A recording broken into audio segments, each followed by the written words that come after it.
দক্ষিণ কলকাতার হাজরা মোড় থেকে একটু এগোলেই এই আলিপুর মিউজিয়াম, যা আগে ছিল আলিপুর জেল। এখানে ঢুকতে গেলে প্রবেশ মূল্য 30 টাকা জনপ্রতি। এই মিউজিয়াম কিন্তু প্রত্যেক সোমবার একদম পুরো বন্ধ থাকে। প্রতি মঙ্গলবার থেকে রবিবার সকাল 11টা থেকে বিকেল 5:30 পর্যন্ত এই মিউজিয়াম খোলা থাকে। আমরা ইতিমধ্যেই ঢুকে পড়েছি আলিপুর মিউজিয়ামে। এখানে শহীদদের স্মৃতি বিজড়িত যে সমস্ত জায়গা আছে তা আমরা ঘুরে দেখব। সুন্দর, পরিষ্কার, পরিচ্ছন্ন এবং দিক নির্দেশ ও ম্যাপ সহকারে পথ নির্দেশ দেওয়া আছে। তা আমরা প্রথমেই আজকে যাব ফাঁসির মঞ্চের দিকে। চলুন যাই ফাঁসির মঞ্চে।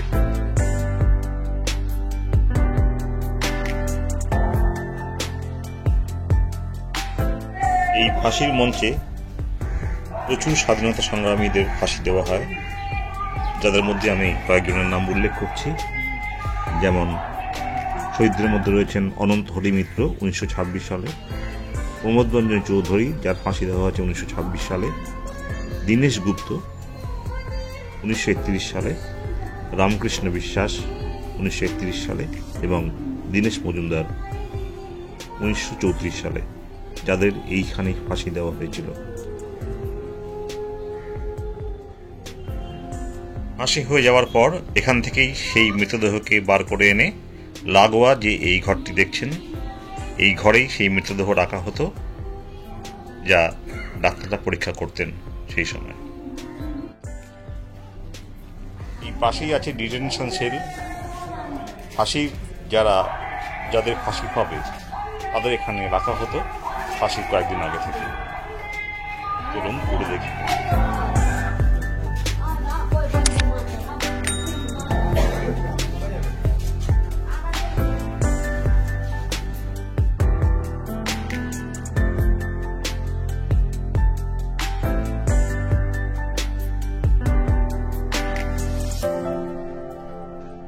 ডিটেনশন সেলে থাকা এবং ফাঁসিতে মৃত্যুবরণ করা এইসব শহীদদের দেখতে দেখতে আমাদের পরবর্তী গন্তব্য নেতাজি সেল।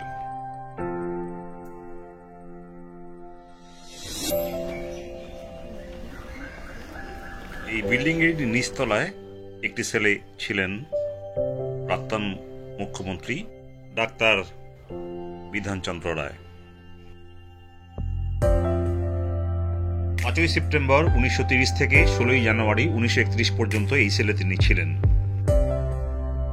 মূর্তি ও বিভিন্ন ছবি, এছাড়াও তার সম্পর্কে বিস্তারিত বিবরণ সহ সুন্দর ফলক বাংলা ও ইংরেজিতে।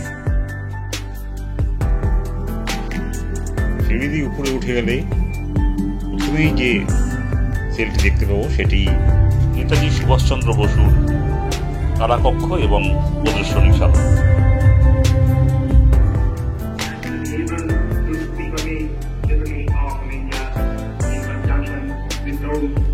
আলো ও ধ্বনির মাধ্যমে চলছে প্রদর্শনী, সঙ্গে আছে তার সম্পর্কে বিস্তারিত বিবরণ সহ নেতাজি সেল, যেখানে নেতাজি বন্দী ছিলেন। 1930 সালের 30 জানুয়ারি থেকে 30 সেপ্টেম্বর পর্যন্ত এই কারাকক্ষে তিনি বন্দী ছিলেন।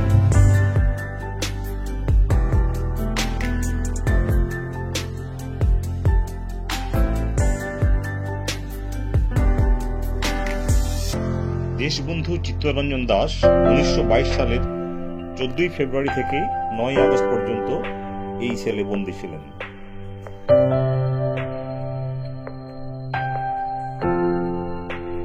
দেশপ্রিয় যতীন্দ্রমোহন সেনগুপ্ত দুবার এই সেলেই কারারুদ্ধ ছিলেন।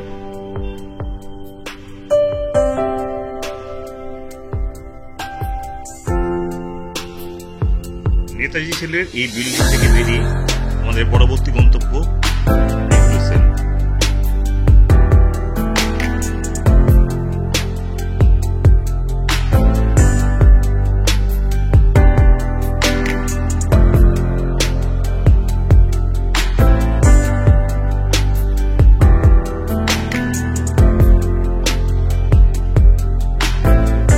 জওহরলাল নেহেরু 17ই ফেব্রুয়ারি 1934 থেকে 7ই মে 1934 পর্যন্ত এই কারাকক্ষে বন্দী ছিলেন।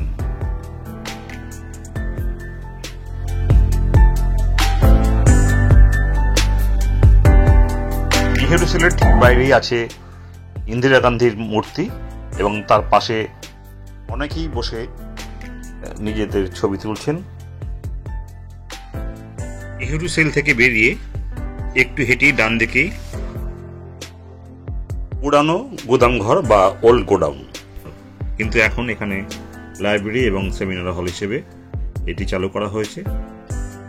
চারিদিকে টেবিল চেয়ার এবং বেশ কিছু বইপত্র আছে, বেশ ভালো লাগছে।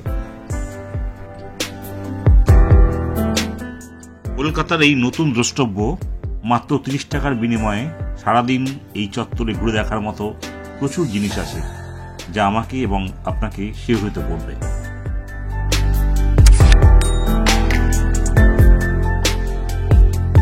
এই বিল্ডিং এর দোতলায় প্রত্যেক দিন একটি করে ভিডিও প্রদর্শনীর আয়োজন করা হয় এবং সেখানে বসে দর্শকরা দেখতে পারেন, আপনিও দেখতে পারেন। চলুন যাওয়া যাক।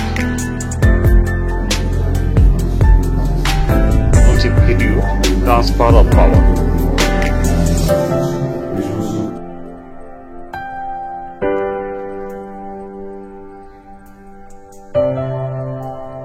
এবার যাচ্ছি পুরনো জেলের হসপিটাল বিল্ডিং, যা এখন রূপান্তরিত হয়েছে এক্সিবিশন সেন্টার ও রেস্টুরেন্ট ও আরো অনেক কিছু।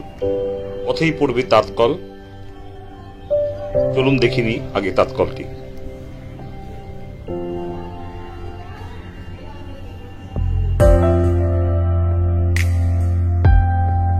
আগে বন্দীদের দিয়ে এই তাঁতকলে কাজ করানো হতো। তার কিছু মডেল বা পুতুল যাই বলে না কেন রাখা আছে, তারপরে দেখতে পাচ্ছি।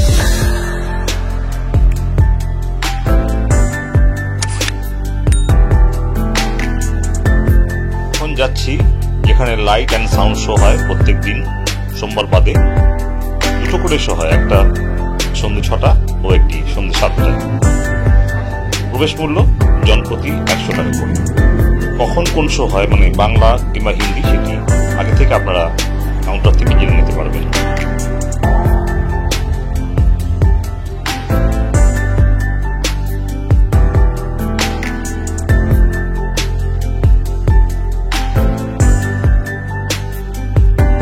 ডান দিকে আছে একটি প্রদর্শনী কক্ষ। চলুন একবার চট করে ঘুরে দেখে আসি।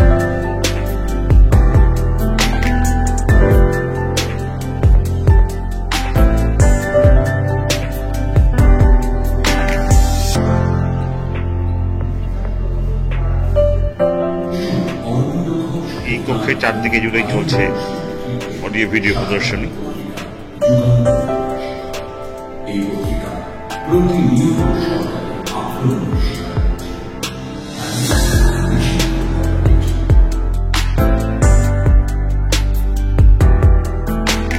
এই পুরনো হসপিটাল বিল্ডিং এ এখন গ্রাউন্ড ফ্লোরে আছে প্রদর্শনী নেতাজি সুভাষচন্দ্র বোসের প্রতি শ্রদ্ধাঞ্জলি।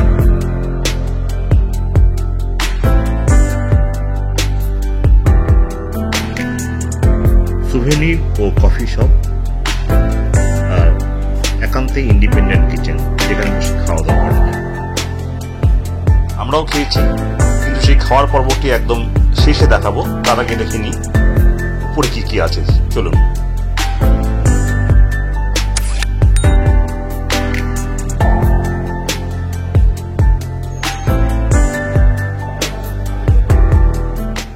আর প্রথম তলায় আছে অরবিন্দ ঘোষের প্রতি শ্রদ্ধাঞ্জলির একটি প্রদর্শনী, আর আছে ভারতের মুক্তি সংগ্রামে বাংলার প্রদর্শনী, কারারই লৌহ কপাট, আর বাংলার মহিলা স্বাধীনতা সংগ্রামীদের প্রতি শ্রদ্ধাঞ্জলি।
মোটামুটি সবকিছু দেখাশোনা করে এবার আমরা ঢুকলাম একান্তে ইন্ডিপেন্ডেন্ট কিচেন, একটু খাওয়া দাওয়া করবার জন্য। এই থিম রেস্টুরেন্ট বলা যায় এটাকে। এই খাবার জায়গা নিয়ে এবং এখানে আরো একটি কফি হাউস আছে, সেই নিয়ে আলাদা একটি ভিডিও বানাবার ইচ্ছা আছে। যদি আপনারা চান কমেন্ট বক্সে লিখে জানাবেন। আমার খাবার চলে এসছে, আমি খেতে শুরু করি। এবার পথে গেটের বাঁ দিকে আছে শহীদ স্মৃতিস্তম্ভ। এই শহীদদের শ্রদ্ধা জানিয়ে আজকের ভিডিও এখানে শেষ করছি। দেখা হবে পরের ভিডিওতে।